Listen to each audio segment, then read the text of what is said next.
Okay, so welcome back, everybody. I hope you enjoyed the lunch. There's still coffee and tea and some fruit, maybe over on the far side. I'm Nicole Batesemer. I'm a postdoc here at UVic. I graduated from poli-sci here 2 years ago. So thanks for the invitation to Sarah and Will. Today's first afternoon panel in the unenviable position of after lunch is featuring Ian Morrow, Steve Fry, and Will Greaves. So I'll introduce each of them with a little bit of moderating of their bios, which you can read for yourself. But Steve is a senior scientist at Equanti, and an adjunct assistant research professor in the Department of Earth and Environmental Sciences at the University of Waterloo. He has training in geology and earth sciences. He has recognized expertise across a broad spectrum of topics in hydrology, and I think he's going to talk to us about water and data and climate change, perhaps. And then Will is an associate professor here at UVic. His research focuses on climate change and security, North American security and defense, and Arctic geopolitics. And he is one of your hosts for these 2 days. And then finally, Ian Morrow is the executive director at PICS, the Pacific Institute for Climate Solutions, and a professor in environmental studies here at UVic. He came to us from Winnipeg, where he was the ED of the Prairie Climate Center. He's also a filmmaker and incorporates all sorts of different knowledges into his work, and he is committed to community-based and Indigenous-led participatory approaches and has worked with First Nations, Métis, and Inuit communities and organizations. So I will give each of you 15 minutes. I'll sit here. I'll give you a 5-minute warning, but I think we can be a little bit liberal with time because Will organized this panel so he could have more time to speak, and because we have until 3 p.m. for this panel.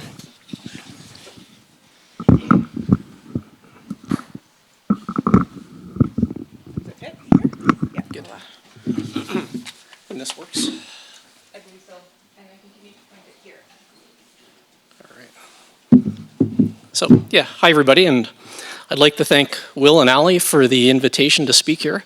I feel a little bit out of my comfort zone. I'm a numerical modeler by trade, so my background is actually in building hydroclimate simulation systems. But the beauty of me being here is now I actually understand what the end users could potentially glean from these massive amounts of data that we as a modeling community generate. And to that point, I'm here to specifically talk about a project called Canada One Water. It's a national scale initiative to build out a hydroclimatological modeling framework for all of Canada. And we're doing historic reanalysis of Canada's hydroclimate system as well as a future analysis. And as I go through here, I think hopefully people can see the connections between some of the modeling science that's going on and the needs within the policy and decision-making communities for data to help inform on preparation in advance of climate change, which is obviously upon us, unless we have any climate deniers here. I don't know. No? Okay, good.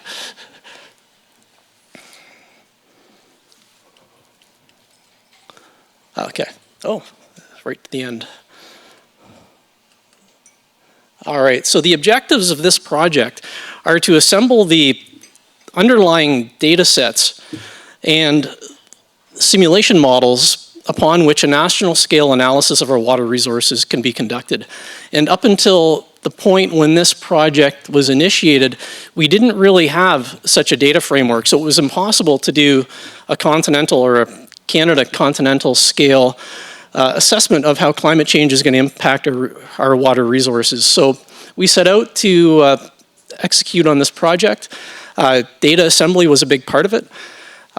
Model construction was a big part of it. Model validation is a big part of it. But really what we needed to do at the end is make sure all of the data we're producing, be it model generated data or physical data that is underlying some of the data sets, it all gets pushed out into the kind of the open source realm so people can use it for decision making. And that kind of gets us to the point where we want to start producing information that can be used to support climate change resiliency planning.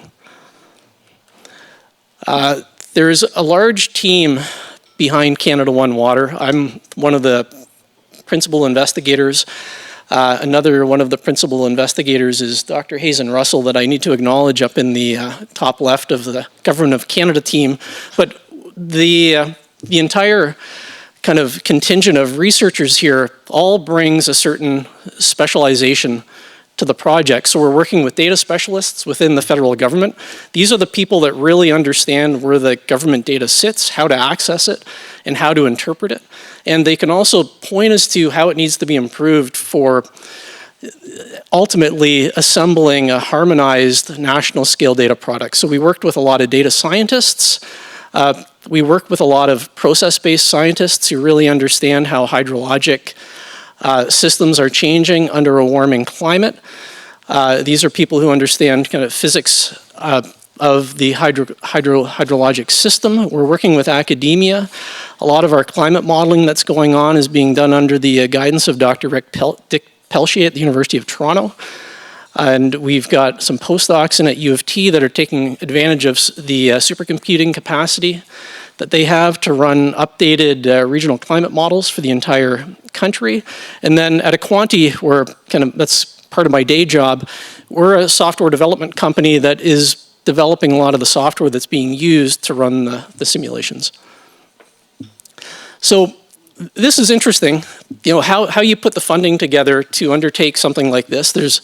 It's a pretty well-funded project by research standards, and there's really three main pillars. The first pillar is DRDC, so Defence Research and Development Canada, under the Canadian Safety and Security Program. They understand that climate change is posing potential security risks to Canadian society, east to west, but also especially up in the far north. There's a lot of aspects of climate change that is definitely having a larger impact on people living up in some of these remote northern communities. Agriculture Canada, a major funding pillar. Obviously, they have interest in how climate change is impacting food production across the country, and in particular, water resources to support that food production. And then Environment Canada is part of that pillar as well, because there's ecosystem goods and services that link into this hydrologic analysis. So you can start thinking about economics of water, and that being a driver for how we want to maybe justify implementing change.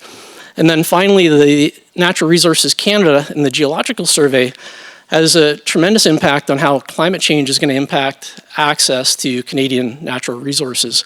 So those are the major funding pillars, but it's important to acknowledge within the context of this conference the DRDC, because it does identify that the federal government and the Defense Department sees climate change as a potential factor of risk, and they funded us to build out this framework.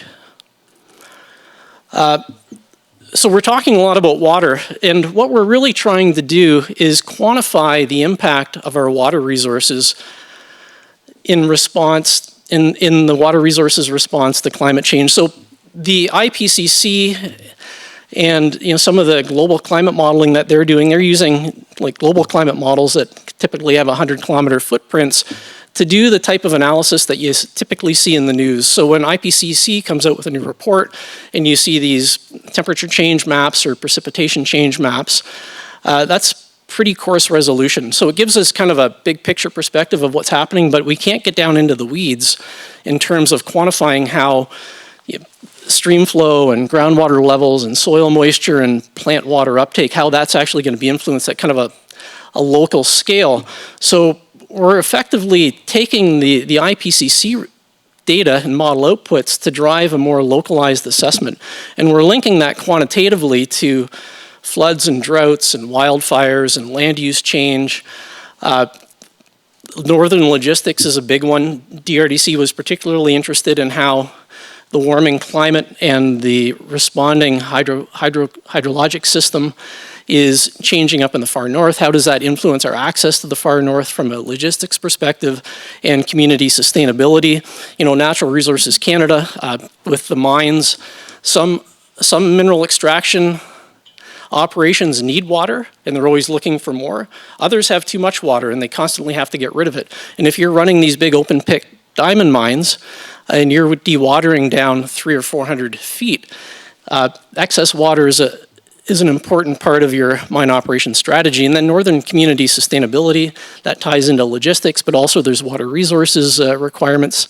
And then ecosystems and habitat, another big one, and that ties into ecosystem services. So there's a lot of endpoints associated with climate change that need quantified assessments of how our water resources are changing. So now, when we start out thinking about Canada One Water, it's a national scale assessment. We need the data sets. And there's a lot of data that goes into these types of analyses. So what we did, we started with a conceptual model and really thought about how we're going to break down Canada into the requisite data layers to do a quantitative analysis in 3 dimensions on groundwater and surface water assessments. So that takes us through the conceptual model. We built river network data and rebuilt a lot of network data that the government had, but it wasn't really fit for purpose. We rebuilt a new digital elevation model for the country. We assembled harmonized soil data layers and geological data layers to help us understand the influence of the subsurface on the movement of water.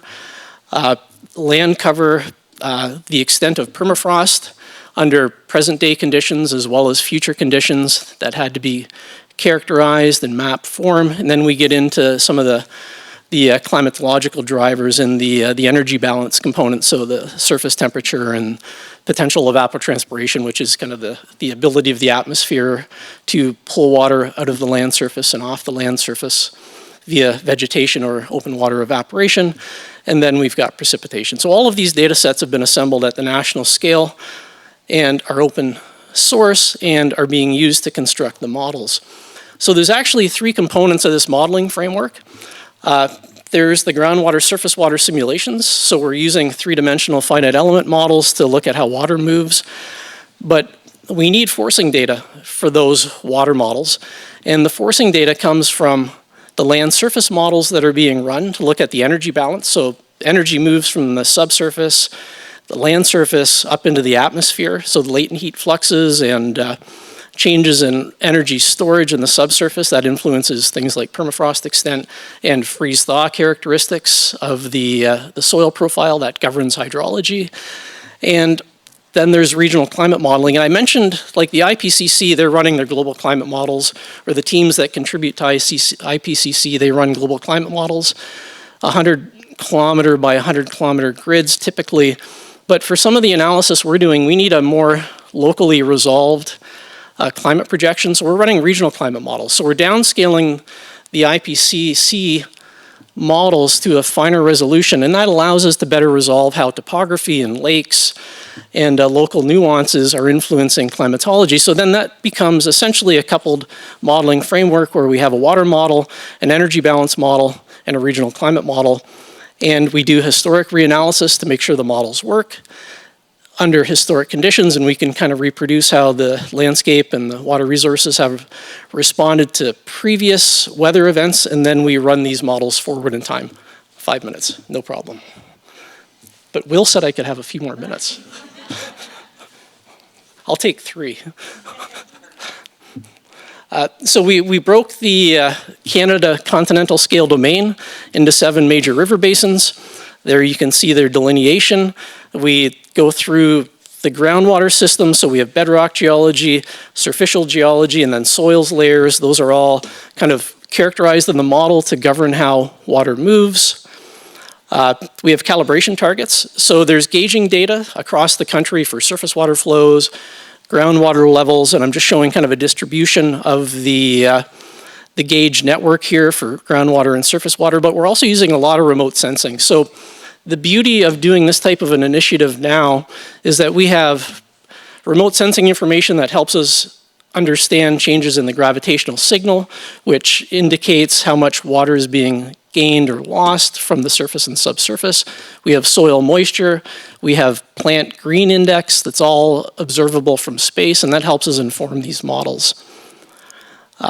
We run them, so at a national scale, all the check marks kind of indicate where the model's behaving really well. The red check marks slightly less good compared to the green check marks.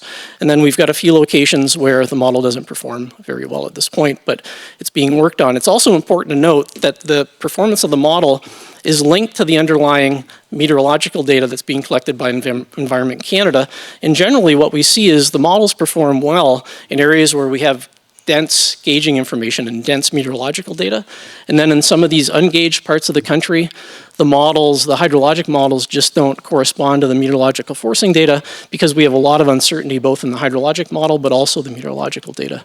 So there's a lot of uncertainty to be considered when you look at this type of an analysis framework.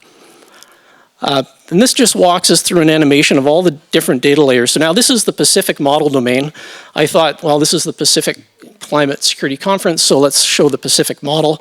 So now we're walking up through the data layers as they get assembled into this modeling framework, and we're adding all this complexity into the system here with the spatial distribution of all the different materials that govern water movement. So it's a very data-intensive analysis. And once these models are then constructed, so then we have the kind of the 3D isometric perspective up in the top of the Pacific model. And the nice thing about these models is once they're built, they actually become kind of a digital rendering of what that actual basin looks like. So it's very intuitive even for the non-geographer. And from these types of models then, what are we getting? Well, we're just looking at some bar charts here of changes in precipitation and surface water flows and groundwater infiltration and groundwater exfiltration in relationship to historic conditions. So we're looking at mid-century and end-century bars here for each one of these hydrologic endpoints and the changes. So rainfall is projected to increase by 10 to 25% depending on which area of the basin you're in and which data sets you're looking at. And then that rainfall change propagates through to changes in other parts of the hydrologic cycle, which all have implications for drought resiliency, flood resiliency, crop production, and other risks. So to access this data, there's a publicly accessible data portal where you can pull in grid-based data or watershed-based data. It's all going to be active on March 31st, so there to use. If anyone needs this data, you can get the raw physical data that goes into the model construction as well as the model outputs. And we want to tie these data sets into community support across a number of different endpoints. We're working with people across the country now to try and support research that's really geared towards decision making and climate resiliency planning. And yeah, with that, anyone interested in more information, there's a bunch of different kind of access points for newsletters and scientific papers and other reports. Thank you.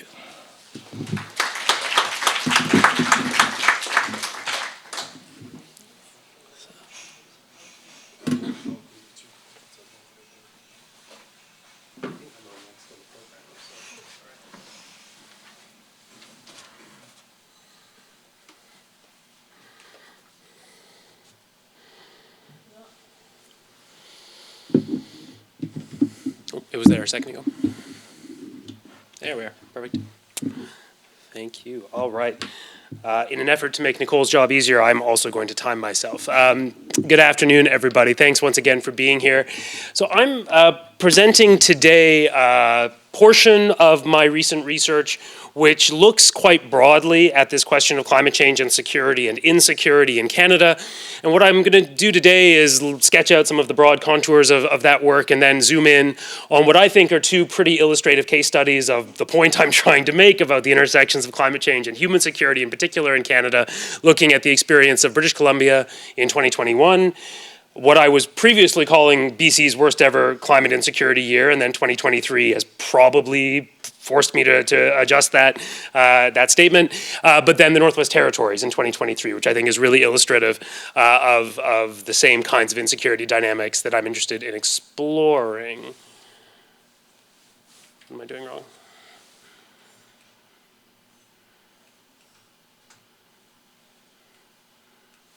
Steve, what's your trick? I just hit the arrow down button and it seemed to... arrow in the wrong direction. Seems obvious. Okay.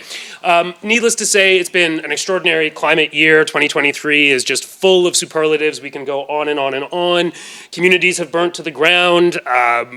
Previously unprecedented weather phenomena. All kinds of, particularly oceanic warming, has been documented in the past year. 2023 is the hottest year on record. It provides, I think, a yet another really dramatic and sinister watershed of some of the challenges we're currently facing. But in the spirit of kind of contrasting and also integrating the global and the local, this is a photograph I took from my backyard last year of these new orange sun phenomena that we experience, which are a really quite visceral kind of representation, I think, of the destabilization and the kind of affective responses that many people have to this phenomenon of climate insecurity. This work is broadly structured around three big questions. What are the security implications of climate change in Canada? And so I'm going to walk very briefly through 5 different climate-related threats that I identify in some of my work, and then, as I said, explore these 2 case studies. What I think is the really interesting political question, though, given that when you are presented with all of this evidence, I don't think there's a lot of room to argue that climate change doesn't pose security challenges to Canada. So the question then rather becomes, why doesn't Canada treat climate change like a security threat? That, I think, is actually the really politically salient question here. And I have identified kind of a gap in the explanations that exist, which is to say a real omission of domestic political factors, which fall along extremely tried and true Canadian political science axes. Regionalism, federalism, and partisanship are the flies in the ointment as to why Canada has responded to this question in the haphazard way that it has. And then, of course, where to next? Where does this lead us in terms of future research and so forth? So, what are the security implications of climate change in Canada? First, just to very briefly say that this is a quite small part of the scholarship on both international relations and security in Canada. I've done some work on this. One of my earlier publications from 2014 examined the prevalence of environmental security issues within the literature at that time and identified that it was extremely, extremely small. It was a very, very minor part. And I'm not just referring to the broad political science scholarship. That would perhaps be more understandable. There's a lot of politics. This is the international relations and security studies scholarship, where these kinds of questions were extremely, extremely small. And in a more recent paper co-authored with a PhD student at Colorado State University, Gabriela Iglesias, we actually quantify this using a similar methodology for the period, the entire post-Cold War period, as we frame it, from 1989 to 2022.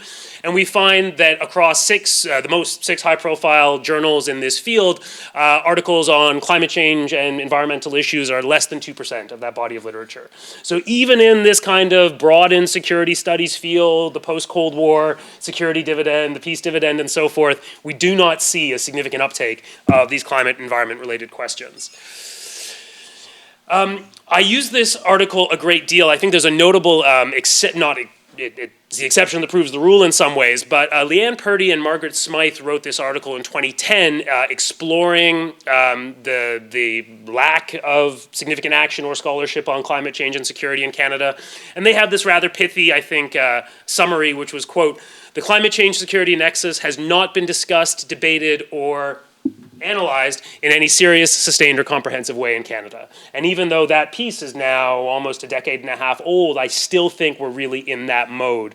And in some modest way, I hope to help change that. So in this same piece, Purdy and Smythe identify 3 different areas of security in Canada, broadly defined, which they see as affected by climate change: public safety, national security, and international security.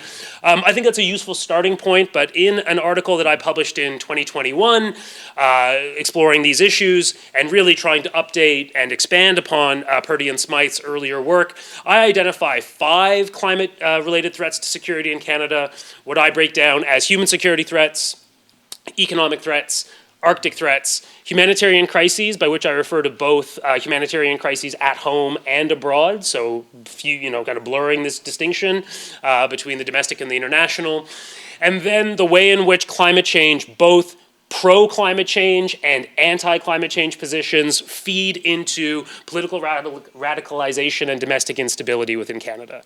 I'm not going to elaborate on any of these 5 in the abstract, but I'm happy to elaborate if anybody has any questions. Instead, I'd like to explore them in the context of those 2 cases. What I think is really important to understand about these 5 different types of climate-related threats is that they're not freestanding, they're not wholly separable from each other, and in fact, what I think we see is that they are at their most pernicious, their most dangerous, their most challenging when they intersect, when they overlap, and when they co-constitute each other. And this happens a great deal when we see environmental disasters and extreme weather events converging in particular ways, particularly around heavily populated areas. And it's precisely that risk of convergent and concurrent climate threats that greatly concerns me. Because since 2021, when I lived through the events I'm about to refer to in British Columbia, the thought that I've had difficulty shaking is that Canada has been relatively fortunate over the last several of years, whereby even though there's been a significant number of very high profile and very disruptive climate-related extreme weather events that have caused significant social, economic, and humanitarian displacement, that they haven't tended to happen in multiple places of the country at the same time. And that this has allowed for the government of Canada to use its resources, notably the Canadian Armed Forces, without having to actually triage or ultimately just be unable to respond to these situations in the way that would occur if they were to happen simultaneously, different challenges in different parts of the country. And that's really just a game of Russian roulette that I think we're playing more or less from one wildfire season to another. So, to flesh this out a little bit then in the context of British Columbia in 2021, as I'm sure many of you are aware, 2021 was particularly notable because of this exceptionally high heat that was experienced in much of the province, the central and southern regions of the province, from the late spring right through the summer and into the early fall of that year.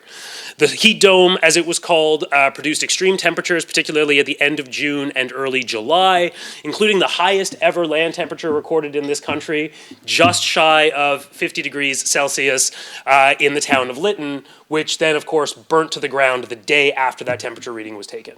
So it's profoundly poetic in that sense to have this temperature reading taken in a community that was not able to withstand that heat literally 24 hours later. The heat dome directly produced more than 600 excess mortality deaths in British Columbia. And one of the things that's most interesting about these findings is that these deaths were not randomly distributed. The BC Coroner Service did a report after the fact and identified very clearly that the people who lost their lives in this extreme heat event were disproportionately older people, people with disabilities, and specifically low-income seniors and low-income senior women living alone. That group was the large majority of those 600 deaths, and so we can understand the ways in which different policy interventions would be able to target those specifically vulnerable populations. Now, the high heat, of course, then contributed to the wildfire season that year, right? High temperatures, drying out the forests, drying out the topsoil, and contributing to wildfire ignition and spread. And in that season, there were more than 1,500 fires across the province, 50 large fires burning more than 1,000 acres each during that single season. But I think that that's actually quite misleading because the largest of those fires alone burned more than 230,000 acres of forest. We are talking about vast swaths of the province that combusted that fire season.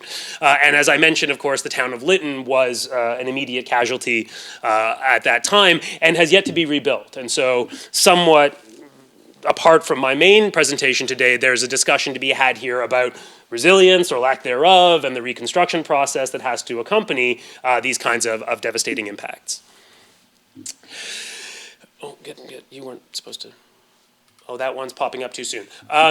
So In the aftermath of that wildfire season, however, going into the fall of 2021, there was an extraordinary flooding season that occurred across BC. The loss of forest cover, topsoil erosion, and so on, and then the arrival of a term that was at that time, I think, very novel in BC public discourse, an atmospheric river, which parked itself over southern British Columbia for around a week and a half at the end of November and just dumped vast, vast quantities of rain. And I think it's hard to overstate the impacts of that flooding. The floods washed out overland highway access between southern British Columbia and the rest of the country. There was no ability to drive from the Port of Vancouver, which is the largest and busiest port in Canada, to the rest of Canada, nor to get products from the Prairie West to the coast to ship them abroad. Whole communities, especially in the southern central parts of the province, were isolated and cut off by road, putting huge pressure on aerial transportation services, including emergency search and rescue services, to rescue people who had been stranded on highways, stranded in communities, stranded on farms. There were a number of deaths reported, but there were tens of thousands of people who were displaced by flooding, oh dear, at that time. And what I think is really notable is that the economic cost of all of this was extraordinary. In 2021, the economic cost of extreme weather, so combining all three of these extreme weather events, is estimated to be in the range of $10.6 to $17.1 billion. That's according to the Canadian Centre for Policy Alternatives, which is around 3 to 5% of the province's GDP. Which you can imagine in a context of, the fetishization of GDP growth and that being the benchmark of governmental success, you will never be able to grow your economy out of that kind of loss if it recurs even semi-regularly. And as 2023 showed, it's happening more and more frequently. So the costs are really very, very significant, such that it is sufficient to actually help set back the economic development of the province as a whole, and thus, of course, deprive resources necessary for all kinds of other things. The Northwest Territories in 2023 is a similar, distinct but similar kind of account of the way in which these crises converge. So in 2023, the NWT experienced the most disruptive wildfire season on record. You can see that graph in the bottom right there, I think, really shows you what an order of magnitude greater the number of fires and the area burned was in 2023 compared to any preceding fire season.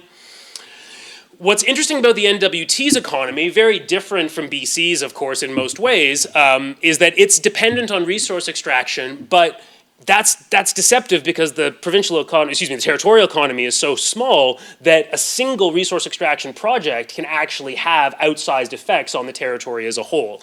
And so there's a high susceptibility to disruption if a single project, a single mine site, for example, is forced to close down due to, for example, wildfire risk. The costs and the direct costs, that is, and then the economic impacts of all this are obviously large, but they're very difficult to quantify.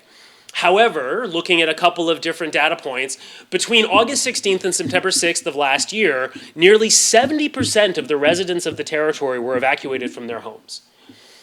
At that point, your economy has shut down. The territorial government had evacuated. The premier was in a motel in northern Alberta. I mean, when you have 70% of your residents displaced, your economy will cease to function appropriately, especially in an economy driven by government on one hand and resource extraction on the other. In terms of direct costs, the NWT's firefighting and emergency management costs for last year alone were 7 times greater than what was budgeted. So the total number is not actually that large in comparative terms, $150 million, but we have to again remember here the very small size of the territorial economies, the very, very small size of their populations, and this is a very high fiscal burden for them to bear, and ultimately they won't be able to bear it. It's a cost that will be borne by the federal government and will be borne by taxpayers across the country. This leads to a point that I made in writing just at the end of last year with my colleague Yvonne Sue, who's in the room. We'll be hearing from her later this afternoon, which is that when we see these crises roll out, what becomes quite apparent is that Canada's response to humanitarian assistance and disaster response, or HADR as it's called, mirrors the way in which we respond to humanitarian crises abroad, with similar limitations. It's a reactive model, it's a crisis management model, it's a military-led and driven model, because that's the only tool available. So what we haven't done is build out the kind of civilian infrastructure, the kind of civilian resilience, or the kind of advanced planning that might help prevent or mitigate these crises when they occur. And instead, when they hit hard, and we scramble to respond with mixed results, depending on the situation. Okay, I'm hugely over time, and so I'm not going to go into this in any significant detail, but I want to just sketch out what I think is the missing piece here, because I think it's an important part of the conversation. Purdy and Smythe identified 4 reasons in 2010 why Canada hasn't responded to climate change as a national security issue. I think they're all good reasons, though I think they're a little bit dated now. We don't worry so much about scientific uncertainty.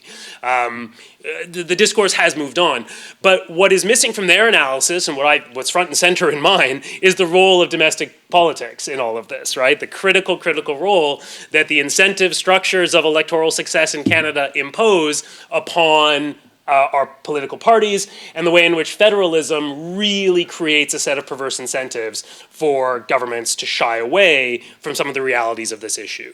And so here we have Canadian regionalism, which shows the wildly disproportionate level of GHG emissions across this country by region. This is an image produced by University of Alberta economist Andrew Leach. I think it's one of the most powerful images in Canadian political economy. I think it explains much of what's happening in this country. It shows you why Alberta and Saskatchewan have the political positions that they do on questions of GHG emissions reduction, on questions of decarbonization and energy transition. They are national outliers, not just because of high emissions, but because they have been increasing at a time that most of the rest of the country has actually seen notable emissions reduction. Quebec and Saskatchewan, for example, have roughly comparable total GHGs, but there are 7 times more people in the province of Quebec. Quebecers don't have to worry much about reducing their per capita emissions. In comparative terms, they're looking great. And even Ontario, I should say this is absolute emissions as well, right? So this is not per capita on this graph. So you can see Ontario is around 40% of the Canadian economy, a little bit less than that of the Canadian population. And its emissions are not only substantially less than those of Alberta in absolute terms, but they've been declining. Ontario, because of the closing of coal-fired power plants, has made very significant progress on this issue, at least until the current government, whereas you can see in the same period of time, Alberta's have just shot upwards. Yeah. Do you mind just telling us, pointing at each one and telling us which one? Yes, I'm sorry. You can't see these tiny letters at the top, can you? So here, from left to right, we have British Columbia, we have Alberta, we have Saskatchewan, we have Manitoba, we have Ontario, we have Quebec, we have Atlantic, and we have all 3 Northern Territories. Tiny aggregate emissions, which is not at all where the conversation needs to be. Yeah, thank you for that, Heidi. Okay. What are the different colors? That's the different sources of the emissions, different sectors of the economy. So regionalism also shows up in public opinion, public attitudes, where we see significant regional variation on questions, all manner of public policy questions, emissions reduction, new pipelines, support for electric vehicles, all kinds of things. And there's a pretty consistent pattern that Alberta and Saskatchewan are more opposed to all those issues than almost anywhere else in the country, closely dovetailing this relationship. It reoccurs again and again across different data. Federalism, this gets at the question that you can't actually address climate change policy meaningfully without the provinces. The provinces under the Constitution of Canada have jurisdiction for these critical areas, including infrastructure, economic development, electricity regulation, and natural resources. And so since 2015, I don't think it should be lost on anyone that most provinces have been governed by conservative parties who are ideologically and politically opposed to the federal Liberals' climate policies. Whatever the merits of those policies, there is a clear electoral incentive of provincial conservatives to run against them, and we've seen them lean into that. The so-called resistance graced the cover of Maclean's magazine. 4 of these guys have since lost their jobs, which is interesting. No, 3 of them have since lost their jobs. Scott Moe's still around. But nonetheless, what we've seen, I think, is a deepening of this ideological division, that it's not particularly reasonable, it's not particularly rational. It's about an ideological opposition to the idea of climate change action. It's about a political self-interest in opposing the federal Liberals. And what's interesting is that it's anti-market.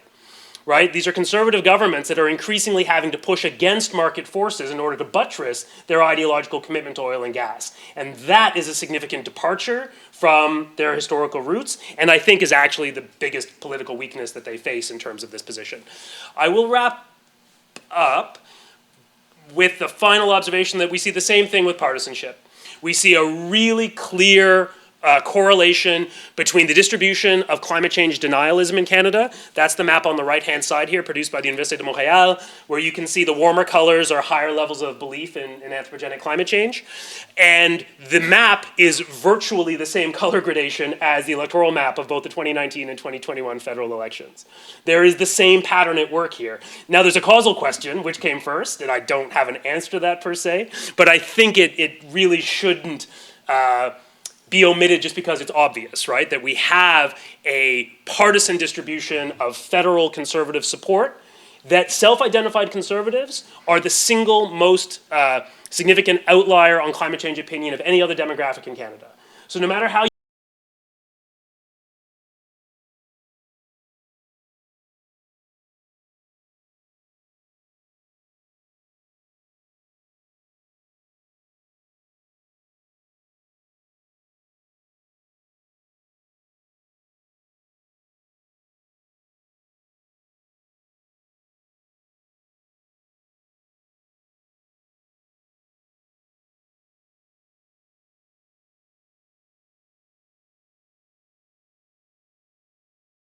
some sense of that changing with these leaked documents from CSAC and elsewhere. But Canada has these targets that have been set to reduce carbon emissions rather, GHG emissions, from national defense activities by 40 to 50% from 2005 levels by 2030, and to reach net zero by 2050, which are very real challenges, not least of which because D&D and the CAF, the Canadian Armed Forces, represents 60% of the Government of Canada's total emissions profile. So it's not really possible to address the Government of Canada's emissions targets without also considering the defense activities that are the lion's share of the government's own emissions. I'll skip that quickly. What concerns me, I think, is the politicization of climate change. As I said, the partisan gap in particular is noteworthy because governments change, and perhaps sooner rather than later, we're going to see a change in Canada as well. And what we risk then is seeing all of these climate initiatives being politicized such that they're abandoned by the next government because that's what their base wants. It's quite evident that's what their base wants, even though I would suggest it's very much not in the interest of the country. I'm going to stop there because Nicole's going to hook me off. Thank you very much, everybody, but I'm happy to answer some questions afterwards. If you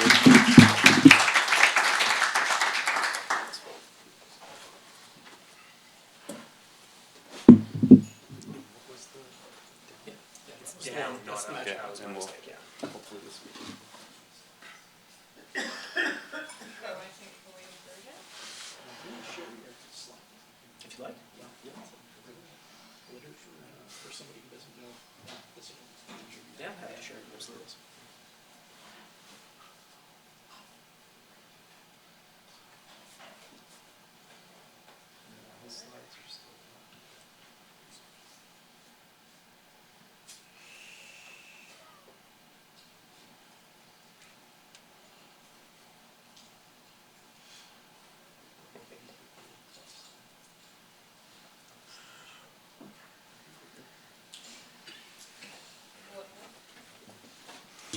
Greetings, everyone. Thank you for the invite, Will.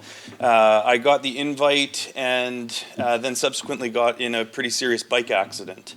And I'm going to speak a little bit about my personal experience, my work, and just where my state of thinking is right now after having my security shaken up in a very real way. And I'm Ian Morrow, the Executive Director of the Pacific Institute for Climate Solutions, and I'm going to talk about humanity in the crash. Climate, cycling, and security. And I made this presentation this morning in the back because I'm not supposed to be on screens until cleared by the doctor very recently. So I'm a cyclist, and I graduated from high school and I rode my bike down the west coast of North America here down to San Francisco from Victoria. And I'm originally from Winnipeg, and I fell in love with the west coast. I fell in love with the big trees. I fell in love with the people across these borders. And I was in a position to also experience the great El Nino event of 97, 98. And that was the moment that I really saw climate change in my life. Jellyfish were changing, the ocean currents, the heat, the temperature, everybody was remarking on what they were seeing. And I was awakening to the world as an adult. And I realized there was a calling. There was a need to do this kind of work. And so I set out to become an environmental scientist. I went up to do geography and am a filmmaker. And these El Nino events are reoccurring. And we are living in a major El Nino event, which might be the biggest one yet. And this earlier in the week on Monday, I don't know if people were in BC at that time, but it was hotter at night than it was during the day, and we broke some 30 temperature records across the province. Really, really remarkable change. So I'm a filmmaker. I'm going to talk a little bit about the storytelling aspect of my work. I've made 3 major feature films about climate change, and it started in the Arctic. So when I started my environmental science journey, I went up to the Canadian Arctic as a student on a travel study course. I got to teach on that course for the first decade of the 2000s. I was going back to a place called Pangnirtung. This shot is actually from Igloolik, and I call this tipping point. We're at a tipping point. The loss of the ice, the heat absorbing into the ocean, and that feedback system kicking in with the warming. And here we are living that tipping point. And in the early 2000s, I would say the Arctic was experiencing climate change like we are now down south. We're seeing the rapid change now that was happening 20 years ago in the north. And I had the great privilege at a conference, I met Zacharias Kunuk, the great Inuk filmmaker that made Atanajuat the Fast Runner. And so some of you do Arctic work. He's one of the great indigenous filmmakers in the world. And he works in his language, in Inuktitut. And at one point, I actually spoke pretty good Inuktitut, and him and I collaborated on making the world's first Inuktitut language film on climate change. And when you want to have your mind blown, it's really interesting to work in an indigenous language and try and understand the world through a different set of vocabulary, a different set of understanding the world. And this film did a lot of different things and made us think differently about the Arctic, but also how people understand climate change from a different point of view. I haven't done any Arctic security work, although I did collaborate with Inuit Tapiti Katanami. They came to me and said, Ian, we've done interviews with elders about Arctic security and we need to put it into a film. And I said, I would love to help you, but I want to do it with young people. And so they brought in some young Inuit folks from Arviat who were interested in filmmaking. And we put together this set of narratives around Arctic security from an Inuit point of view. And it was a really interesting learning experience. And it's that commitment, as was mentioned earlier, to co-production. How do we work in participatory ways, in meaningful ways, to ensure that there's community benefit at every turn in the work? And committed to that process, I helped lead the team that built the Climate Atlas of Canada. And so this was, and still is, one of the prominent data tools for the country around climate data. It uses PKIC data, so from the Pacific Climate Impacts Consortium here at UVic, and that data is mapped out on many different map layers. It's interesting that we're all on the same panel together, and includes interviews. And so the storytelling inside this map, telling different kinds of stories with data, narrative, and trying to bring that together in interesting ways. That was launched in 2018 with then Minister of Environment, Catherine McKenna, and really around the purpose of applied adaptation and education. And so these data are quite powerful, and I'll talk to them in a second. But we realized when we launched that map that we had launched a colonial map of Canada with colonial boundaries. And again, with my commitment in relationship to working in good ways with Indigenous communities, we immediately set out to decolonize the map that we had created. It was the starting point. And we worked with Assembly of First Nations, with the Métis National Council, with support from ITK, but they weren't an official partner, to develop Indigenous data for the Climate Atlas. And we have it broken out in First Nations, Inuit, and Métis sections to respect Indigenous sovereignty and distinctions-based approaches to thinking through these issues from different vantage points and different types of Indigenous knowledges. And this is actually a map of the atlas for Pangnirtung, and you probably can't see it super well, but there's sliders on the bottom. You can go from low to kind of more climate change over different time periods. This is looking at RCP 8.5 in the 2051 to 2080 time period. And if you take a look at this, in the historical baseline, the number of minus 30 days in Pangnirtung was about 43 on average, 43 minus 30 days. In that high carbon far future, down to 3. And when I think about the relationships that I have with people in the Arctic, and I think about the land, and I think about that ocean, and I think about the animals, and I think about the young people, it's a really uncertain time. And there's some real prominent Arctic scholars in the room here today and have worked really hard to think through this. But when we think about the multiple crises, and we think about the impact going on in the Arctic, down here with fires in the south, simultaneously, it is a huge challenge to reckon with what is coming in the future. This is for Musqueam territory here. These are summer days, so plus 25 days. Historical baseline, 14 on average. That would jump up to almost 70. And when we think about areas that don't really have air conditioning, we're starting to move into heat pumps, and we think about, the intersectional impacts on, people with mental health issues stuck in apartments, and the structural inequities that exist, and what happens when this starts to go down in the future. It is about that human security in a very real way, and again, I would want to focus on that. This is, when you click into a particular region, this is Tsleil-Waututh territory, you actually get data out of it that you can download. And the purpose of building this thing was so that we could democratize the data, so that people could get access to this information, because we started the project and often said you needed a PhD in downloading and a PhD in climatology to figure out how to get access to climate data for your community. That's changing, but this is a tool that a lot of communities are starting to use for their applied planning, applied risk assessment, and so that's pretty exciting, and it's scaled for the country.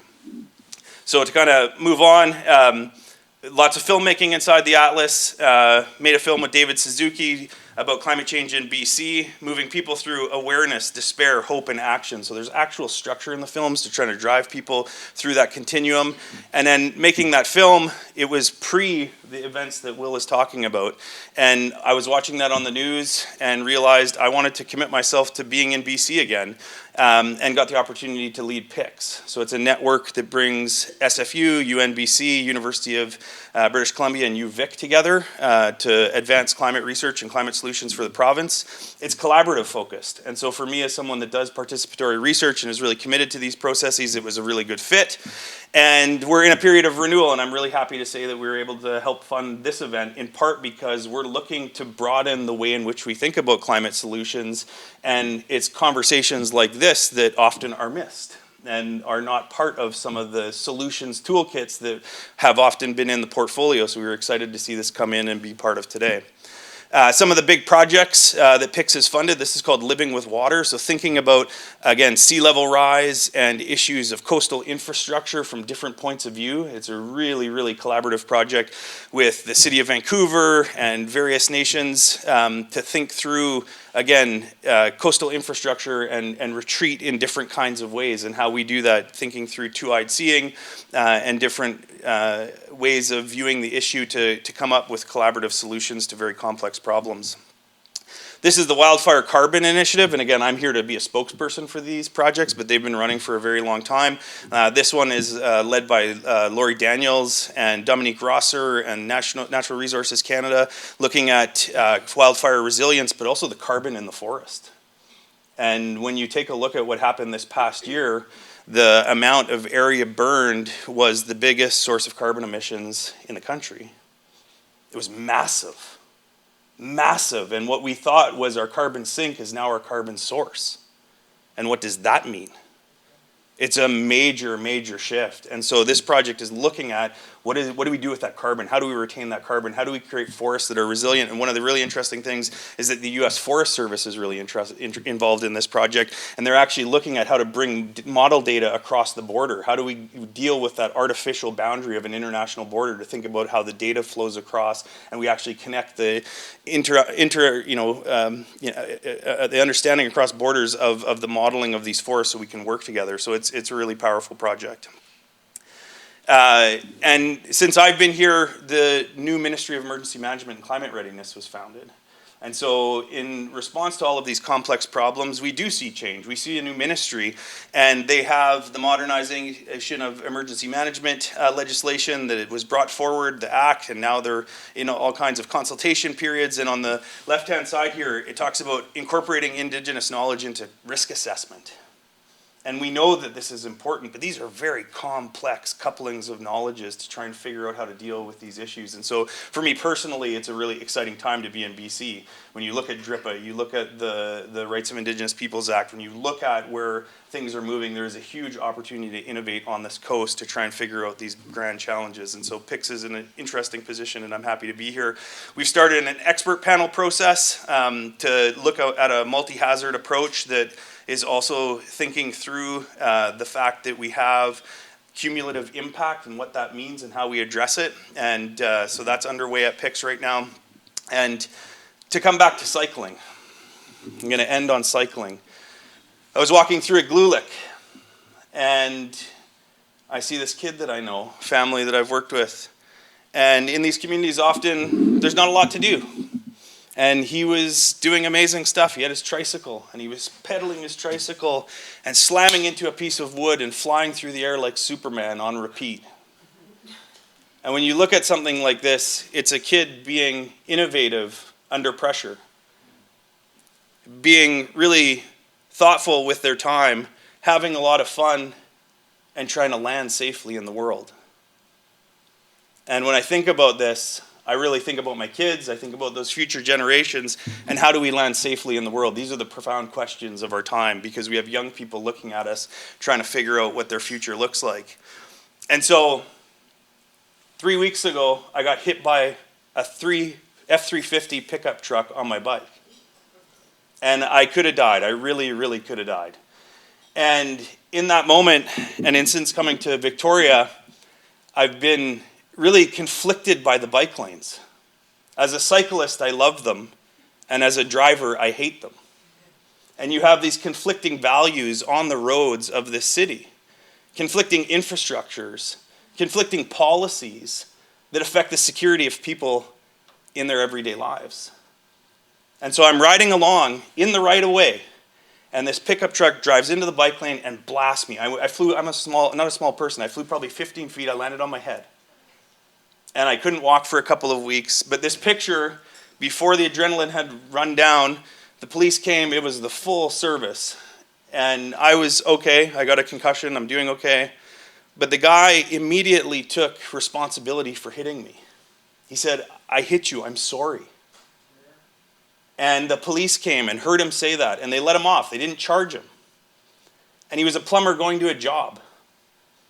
And we had these two values. I'm the executive director of PICS, and this guy takes me out on a bike. And we looked at each other, and like I said, "I'm okay." And he said, "I'm really worried about you." And I said, I think I'm going to be okay. And he said, "Can I drive you home?" And he wanted to take me home. And he wanted to look after me. And I just, the humanity in the crash, the fact that we were able to look out for each other, and we came from very different perspectives. I think there's a lot of power in the opportunity that there's conflict in the world, but there's a lot of power in us coming together to help each other out to deal with it. So on that note, this is part of my processing. It's the first time I've got up and stood in front of people since taking a head injury, so I just want to thank you. Thank you for the time. Happy day.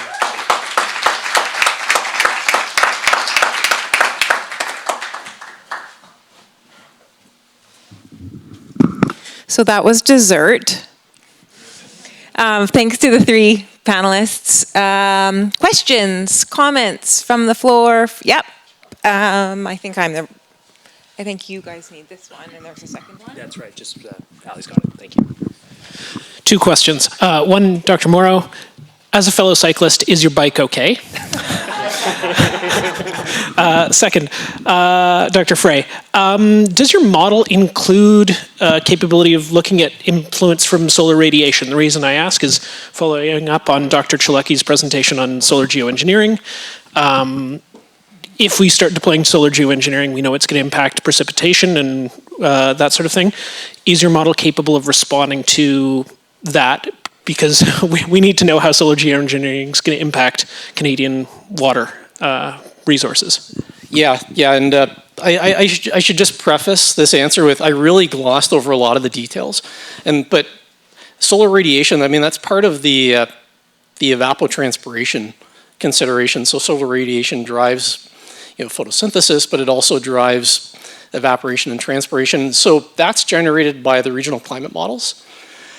And there is evidence of changing solar radiation in the models, and we're running an ensemble of models, so we have kind of this big wide bandwidth of uncertainty that we have to deal with in the forcings that we're generating for the future climates, but it is actually a part of the regional climate modeling. And we use it implicitly to help drive the hydrologic cycle simulations. My bike is okay. ICBC said I was 100% not at fault, and so they're going to fix it. But yeah, it got kind of totaled in a way. I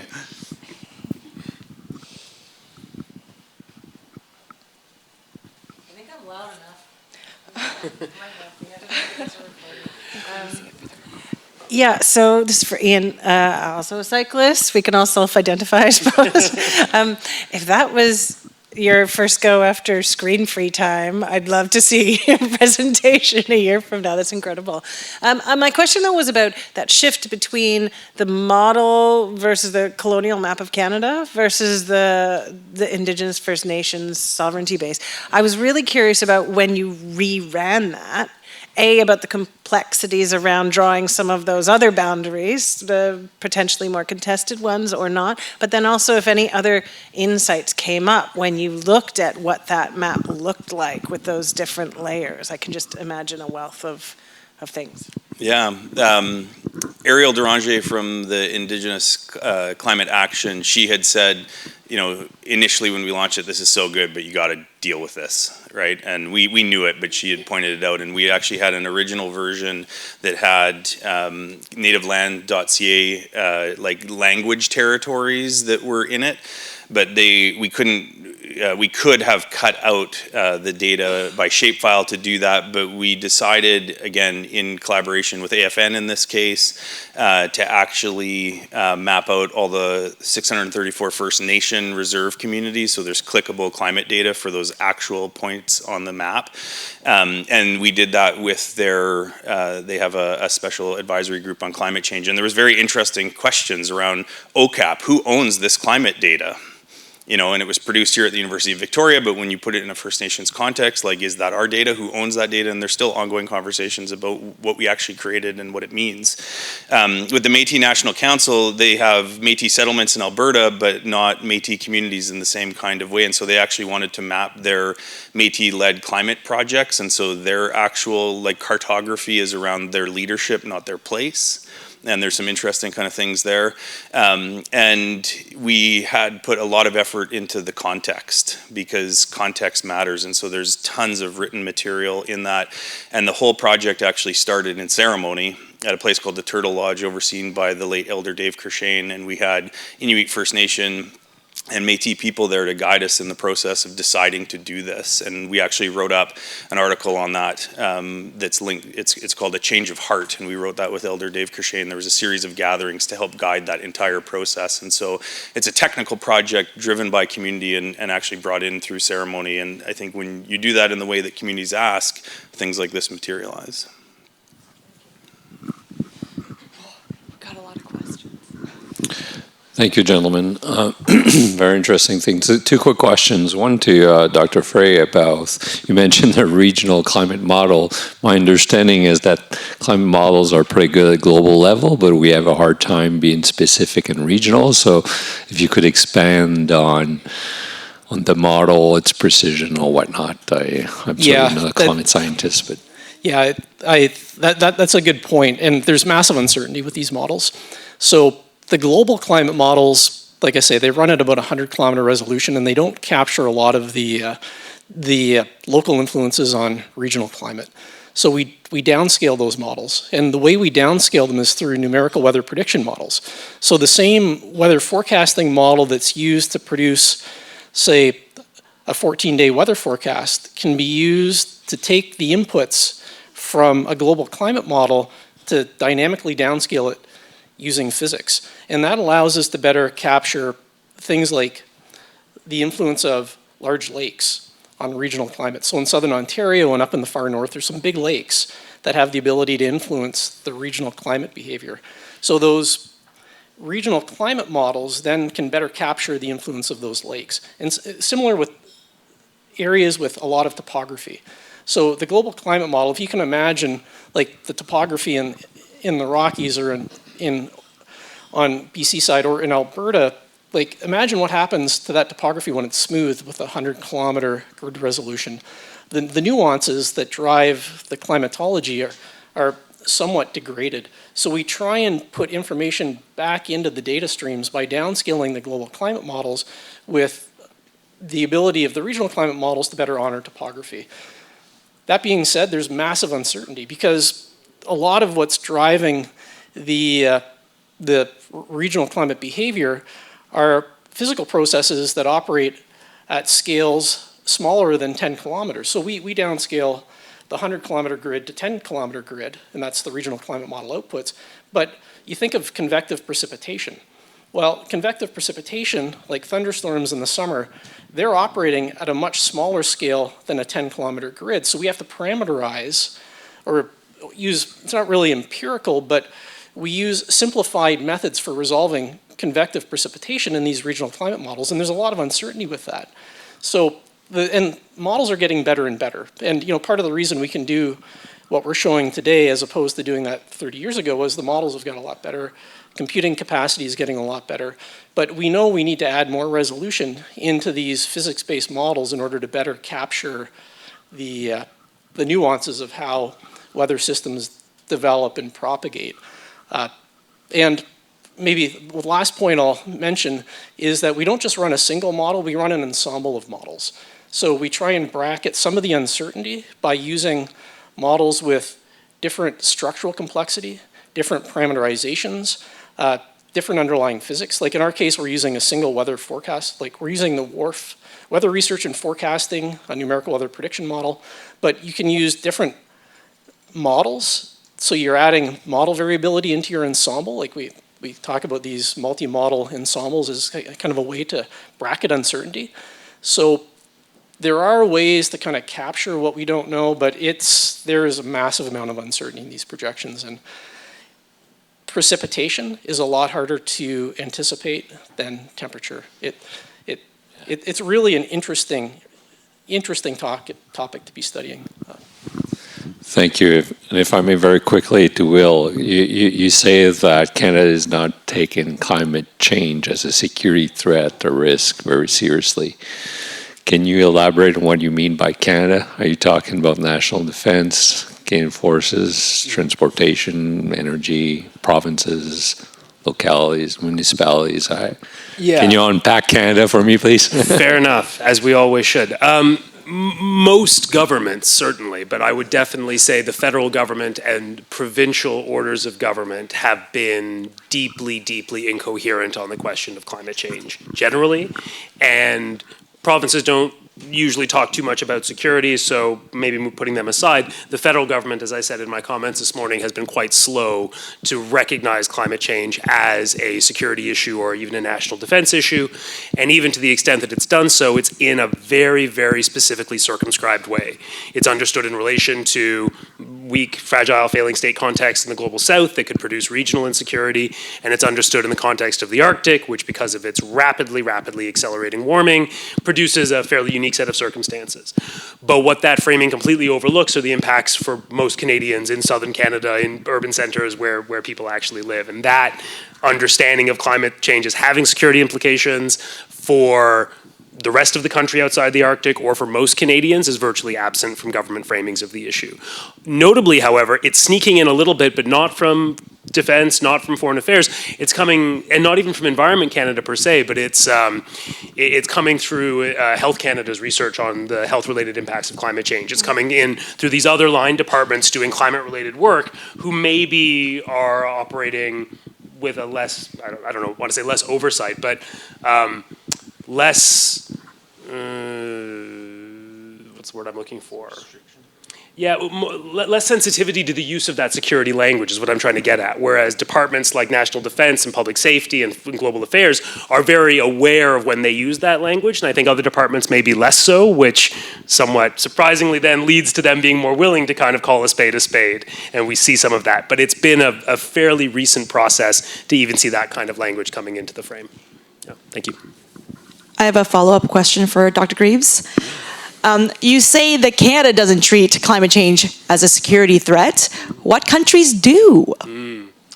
Yeah, great question.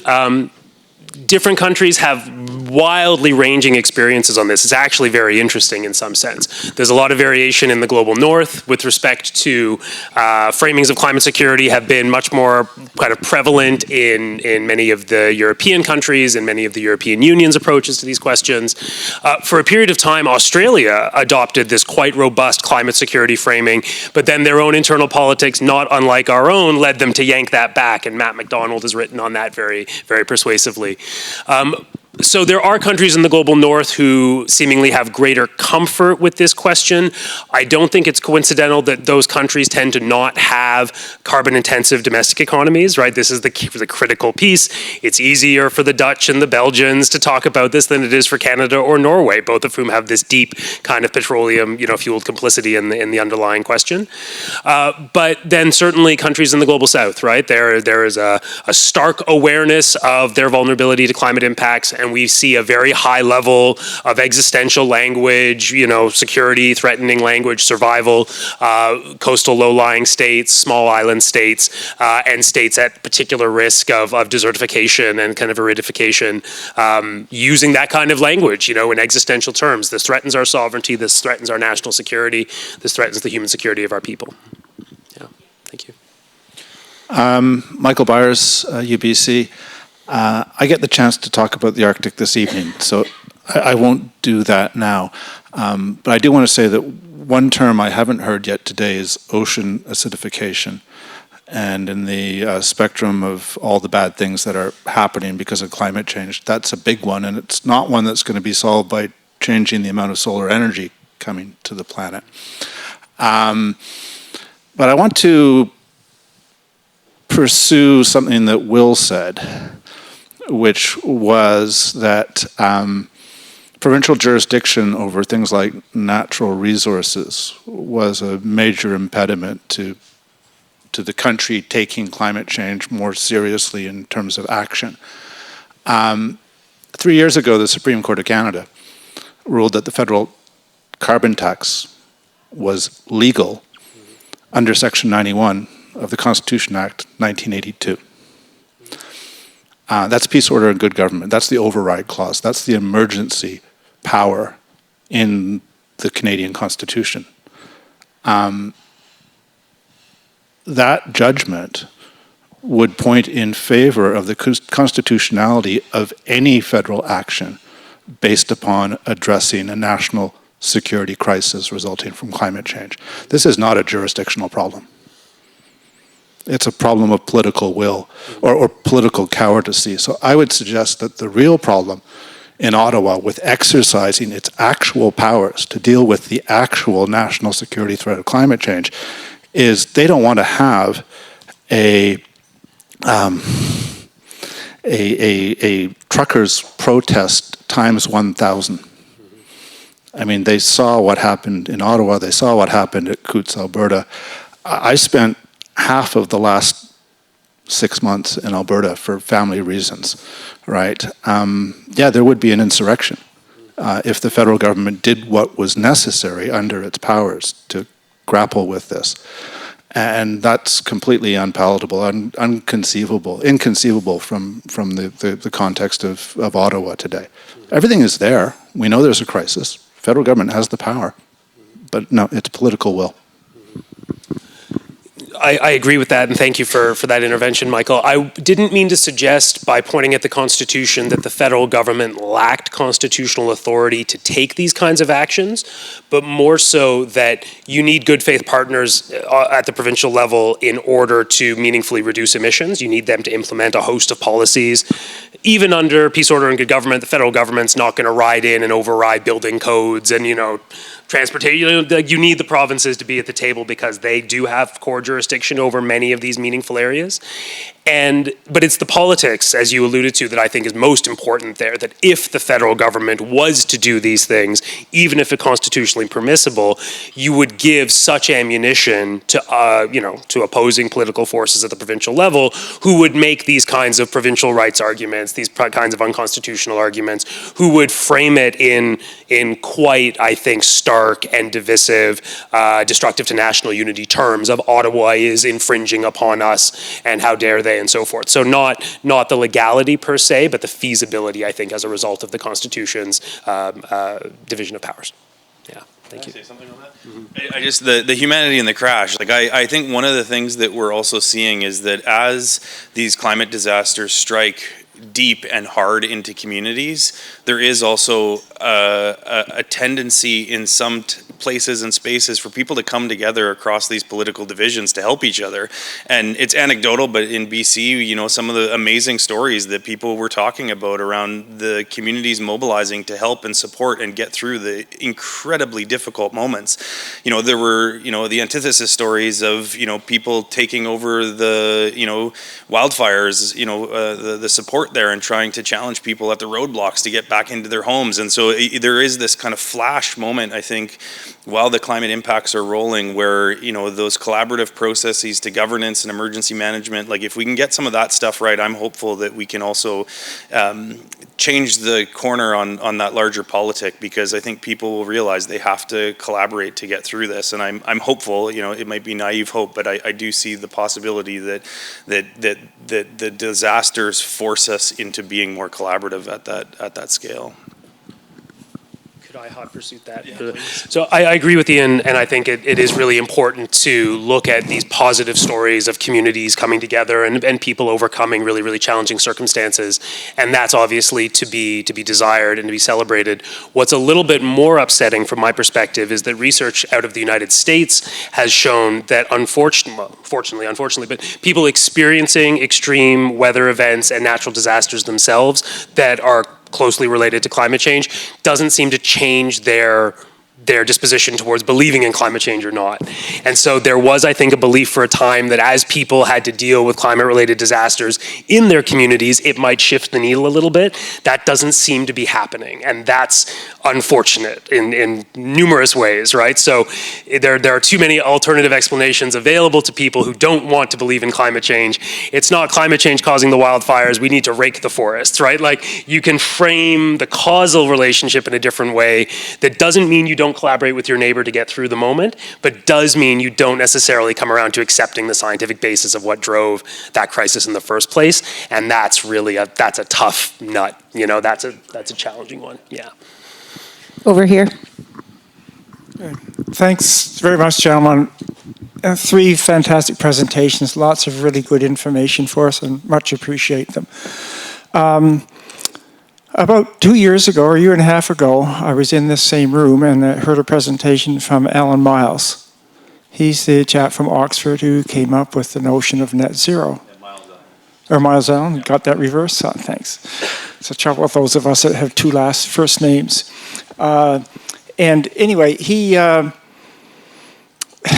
noted just of how perverted his whole term has become. And we in Canada are amongst, I would say, the greatest perverters of it. And we have a federal government who talks about net zero, and at the same time, in the provincial government here in BC, blabbing on about it. And yet we have programs and huge programs that are going to be huge contributors to global emissions, with the Trans Mountain Pipeline and the LNG plants. And there's more calls now, and you have great faith in Indigenous people coming and providing leadership in this whole issue. Well, we have 100 and some bands trying to bid with one another to buy the Trans Mountain Pipeline. We have another Indigenous groups wanting to build LNG plants. And personally, I think this is just going to destroy their credibility, to say the least, on anything environmental, let alone on climate range. Also at Lynch University, a couple blocks over here, is the Canadian Centre for Climate Modeling. And the chaps there came up and did a presentation just about the start of COVID on what their results were showing them. And their results were showing, when the new model, much more depth than the previous model had, they were showing 5 to 8 degrees warming by the end of the century. And that has not gone any worse. It's been shut down. It would appear to have been shut down. I mean, there was 70 or 80 people in the room, but it certainly hasn't come out from them. And they thought, well, these are really, really high numbers. Let's check with other places. And they went to a bunch of the other climate modelers, major centers around the world. And the guys said to them, no, we're getting the same kind of results. No, as you're developing ours. So there's a huge amount, and our governments, I think, are terrified of dealing with the climate. And you see in Europe now with the farmers, in reasonable countries, there's Holland, Belgium, France, massive demonstrations clogging the highways yet again and preventing basically civil society from functioning over issues around taxes on carbon.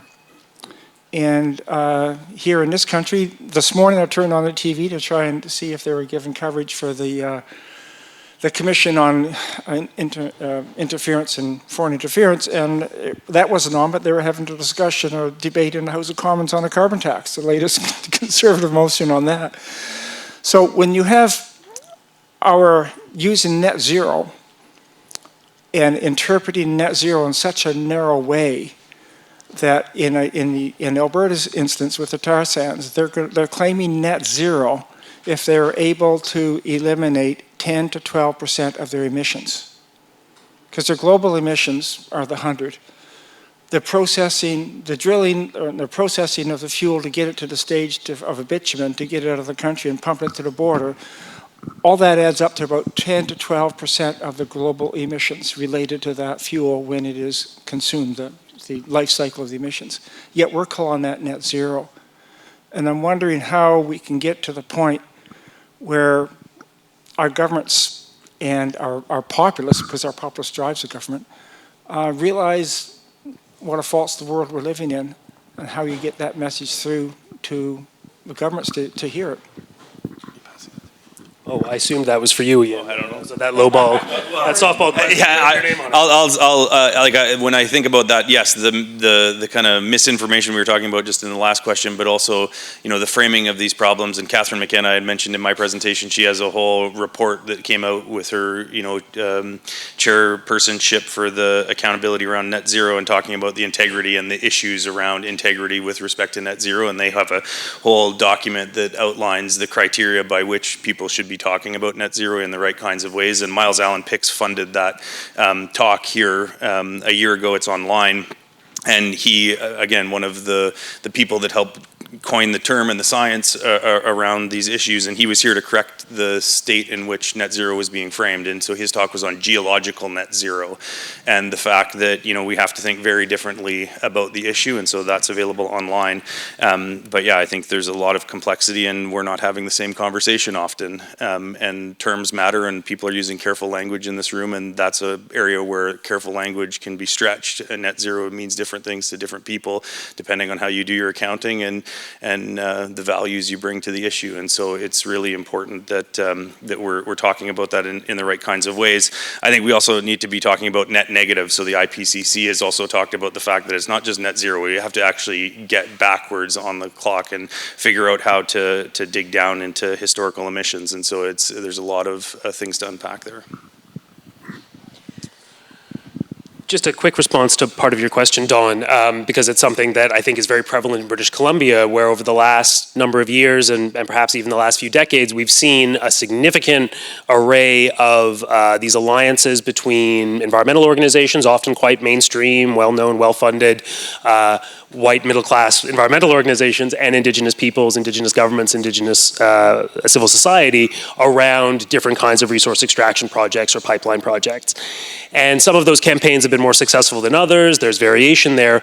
But what is really interesting, and I think if I can interpret your question a little bit, one of the things that I've observed in a lot of those movements is an underlying dissonance because there is actually a disagreement between the environmental organizations and those Indigenous groups around underlying questions of Indigenous rights, title, and sovereignty.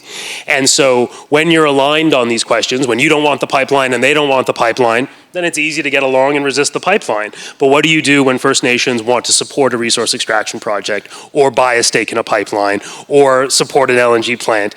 That's when the environmental organizations break ranks. They say, we're being consistent to our principles, we oppose these. And those Indigenous peoples are able to say, well, we're being consistent to our principles too, we think we get to choose, right? We didn't want that project for whatever reasons, but we do want this project, and that there is a real potential for fracture there, I think, in some of those coalitions that we've seen emerge in the last number of years.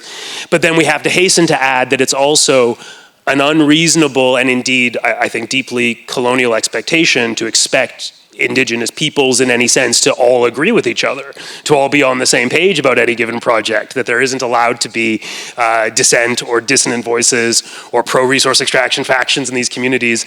And some of the high-profile issues in BC really exemplify that, where there are sincere differences of opinion amongst different First Nations, amongst different Indigenous peoples. And what we don't have, because of colonial imposition, because of the Indian Act, because of tensions between Indian Act governance and hereditary traditional governance, are very good mechanisms to allow the resolution of those disputes and the creation of consensus within Indigenous community. And so that kind of interferes with the ability of some of those communities to come to their own consensus, because you have disagreement over who the rightful representative is, who gets to speak on behalf of, who gets to make these leadership decisions, on what basis, what principles should these decisions be taken, etc. So there's a lot there, there's a lot there, and it complicates all of this, I would say, absolutely. Are there any more questions? Okay, Ali. Maybe last thing, but going off of a little personal intel here, I was wondering if Dr. Fry could maybe speak just really briefly to some of the international interest in Aquanti's work, the Canada One Water Project, might be relevant to some of our audience members here. Yeah, thanks, Ali. So interestingly, there's a bit of a global push now to try and understand national resources. So in Europe, there's initiatives to essentially model their hydroclimate system similar to what we're doing, but they have a much smaller footprint and way more resources, because a lot of the government agencies are national and their footprint's smaller, so they have better data. But it's very serendipitous that Canada One Water is kind of emerging at the same time, because now Canada can at least play in the space. We can say we're doing it because some of this work, but yeah, there's interest in the Caribbean, there's interest in Asia, there's interest in Europe for sure.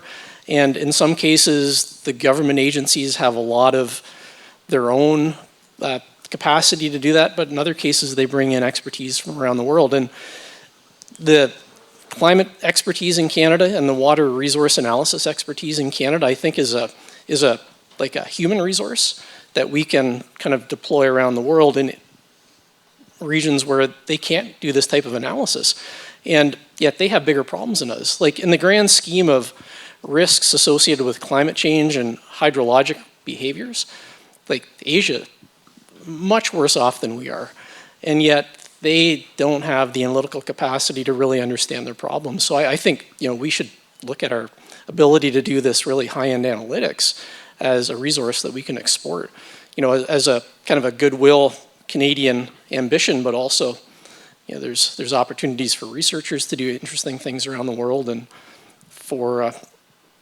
private industry as well, and technology companies. So.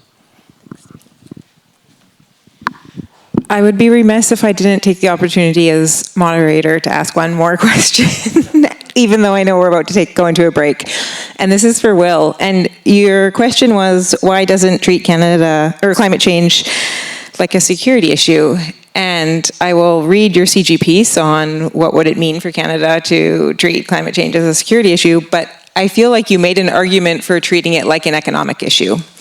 And so I appreciate I'm asking this question at a climate and security conference, but the risks of framing it as a security issue, what the benefit is around framing it that way or addressing it that way versus an economic issue.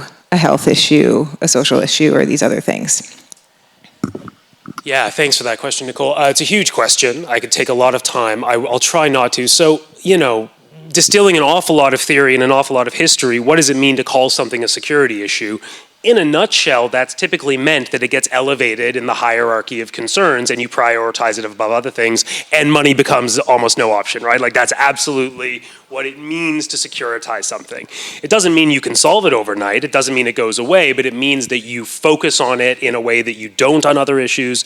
It's a higher order issue, and sometimes for good reason, that if you don't address that issue, it would then have effects on all these others, right? So you can't achieve other goals if you don't kind of, you know, secure that core primary goal, which is why it's often been associated with national sovereignty and territorial defense, right? You can't control your own country, you can't have good public policy, et cetera, et cetera. And that's true as far as it goes. That's the logic of trying to securitize something. And that's what has led a lot of climate people, including, I would say, myself, to try to securitize climate change and have it be elevated and treated in that way. But it could also be a bit of a dead end, in the sense of, to call something a security issue doesn't automatically mean that you're responding to it any better, right? We have numerous examples, and the most famous one being the war on terror, where an issue is securitized, endless money is thrown at it for 20 years to ultimately not achieve the initial goals, and to kind of end up having to, you know, make many other issues worse, and then ultimately settle for, you know, much less impressive objectives than you initially sought. So that can happen, right? It's not a panacea. And one of the problems of the framing of this conference, which is to say security is very broad and it captures all these things, is it means that any of these issues can be securitized. The well-being of the oil and gas sector, which is 10% of Canadian GDP, is frequently securitized in Canada, right? And so that runs totally contrary to climate securitization, but it's the logic of security being applied to that very important and very regionally concentrated economic activity. And so this is kind of the perils and promise of trying to securitize these issues. That's where I lean more so now than I used to into some of the economic arguments, because I think that they're very, very powerful, and increasingly so for other sectors of the economy that are, in some cases, watching the basis of their industry fall apart as a result of climate impacts, right? So you don't want to be pitting people against each other, but at the same time, as a society, as a state, if we securitize oil and gas, well, that's coming at the expense of agriculture, forestry, fisheries, you know, it's coming at the expense of all these other economic sectors, and that's a calculation that I think we've been forced to because of many, many decades of inaction. And I'll take whatever tools I can get. Yeah. Okay, please join me in thanking this panel. We'll reconvene at 3:15.